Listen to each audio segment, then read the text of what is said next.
नमस्कार। जय माता दी। मैं हूँ आपकी अपनी लाइफ डिज़ाइनर आचार्य जीतू सिंह। होलाष्टक चल रहा है और इसी बीच प्रदोष व्रत, यानी ये बहुत ही उत्तम प्रदोष, वैसे भी प्रदोष व्रत आपकी ज़िंदगी के सारे कष्ट हर लेता है। और मार्च के महीने में जो प्रदोष पड़ रहा है, यानी 26 तारीख को, 26 मार्च को ये प्रदोष पड़ रहा है। ये प्रदोष अति उत्तम प्रदोष है। शिवरात्रि, महाशिवरात्रि बीतने के बाद ये पहला प्रदोष व्रत होगा, यानी भगवान भोलेनाथ आपकी सारी मनोकामनाएं पूर्ण कर सकते हैं।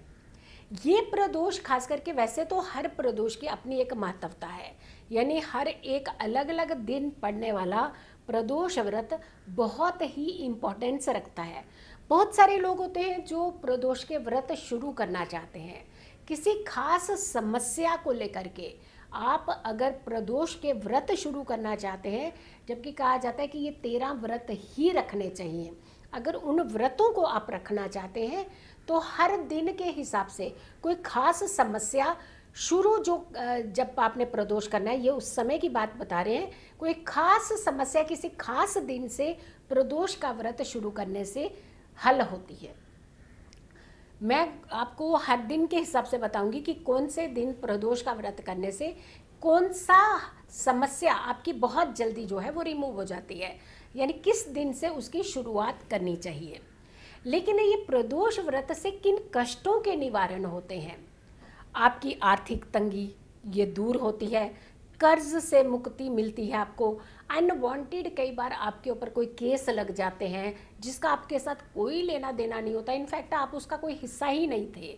अगर आप इस तरीके की चीज़ों में कहीं फंस जाते हैं, उलझ जाते हैं, आपके ऊपर ब्लेम लगते हैं बार बार, यानी आपने वो गुनाह नहीं किया हुआ है बट आपके ऊपर ब्लेम लगते हैं, आपको कोई समाधान नहीं मिलता है, बार बार आप डिमोरलाइज होते हैं, एनर्जी नहीं रहती है आपकी ज़िंदगी में, घर में खुशियाँ नहीं रहती हैं, या फिर आप संतान को लेकर के कामना कर रहे हैं, वहाँ आपको हर्डल्स महसूस होते हैं।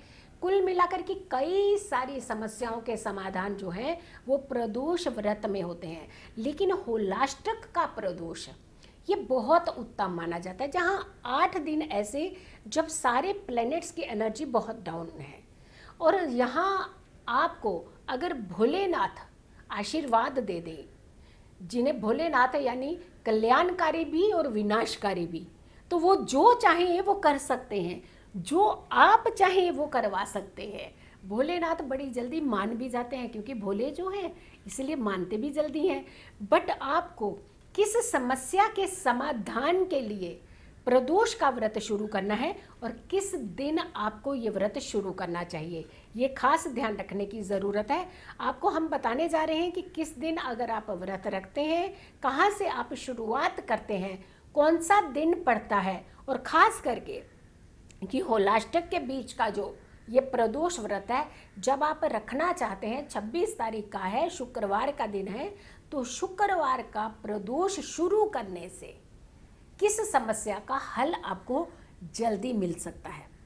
प्रदोष काल की जब तक बात आती है कि हम पहले शुक्रवार की ही आपके साथ बात करेंगे, क्योंकि शुक्रवार का दिन है और आप अपना व्रत करना चाहते हैं और यहाँ से शुरुआत करना चाहते हैं व्रत की।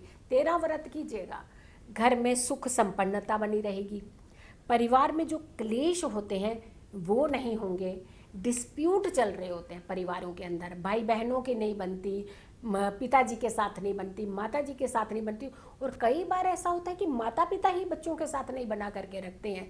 तो ये सारी चीज़ें अगर आपके घर में हो रही हैं, या आप इन चीज़ों से पीड़ित हैं, या फिर आप कहें कि कोई दबाव बना दिया जाता है आपके ऊपर, एक जीने तक की स्पेस नहीं देते हैं, एक सांस लेने की स्पेस आपको नहीं मिलती है, तो कुछ ऐसी कंडीशंस होती हैं, तो आपको इस प्रदोष से ही शुरू करना चाहिए जो 26 तारीख को पड़ रहा है, और ख़ास करके शुक्रवार का दिन पड़ रहा है। तो आपकी एक नहीं कितनी सारी समस्याएं देखिए समाधान होंगी।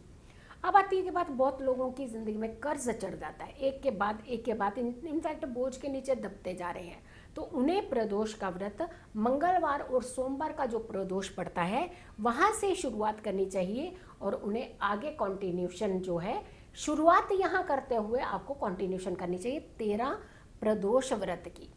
बुधवार को उन लोगों को व्रत करना चाहिए जिनकी जिंदगी में कुशलता नहीं है, जिनकी जिंदगी में बिल्कुल प्यार नहीं है, ठहराव नहीं है, पति पत्नी में भी मतभेद हैं।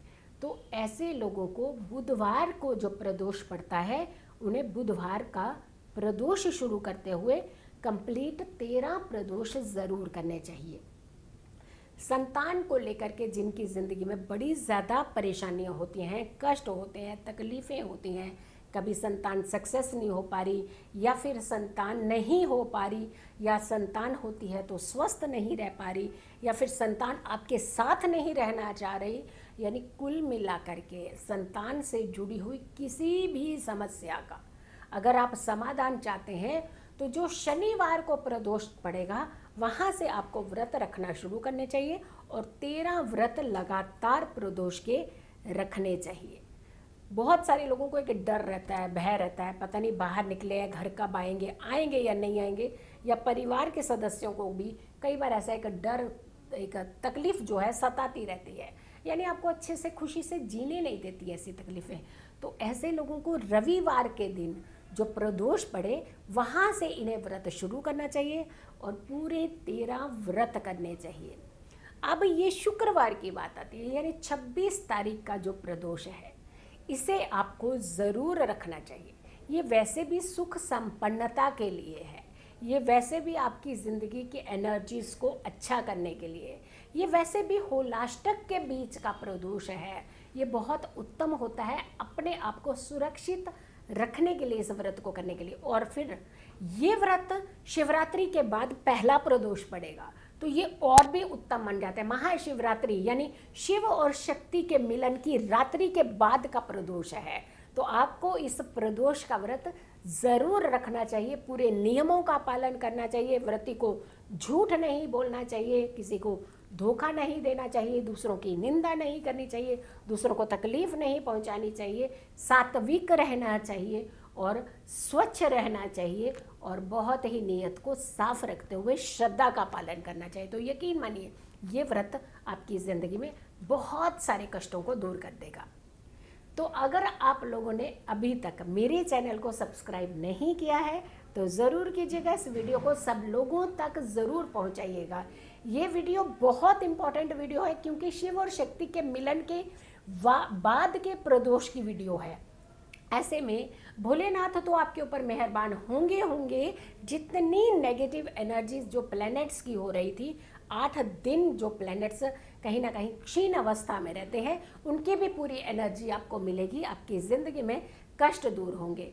अगर आप मेरे साथ अपॉइंटमेंट लेना चाहते हैं, यानी पर्सनली निजी तौर पर अगर अपनी कुंडली दिखाना चाहते हैं तो जो नंबर्स दिए हैं उन नंबर्स पर कॉल कीजिएगा। लेकिन ये पर्सनल अपॉइंटमेंट के लिए नंबर है, निजी तौर पर अपनी कुंडली विश्लेषण के लिए ये नंबर्स हैं, तो आप अपनी बुकिंग करवा सकते हैं इस नंबर के द्वारा। खुश रहिए, स्वस्थ रहिए, पॉजिटिव रहिए। पॉजिटिव रहते हैं तो हर समस्या से हम दूर रहते हैं। जल्दी हाजिर होंगे एक अच्छी वीडियो के साथ, तब तक के लिए नमस्कार।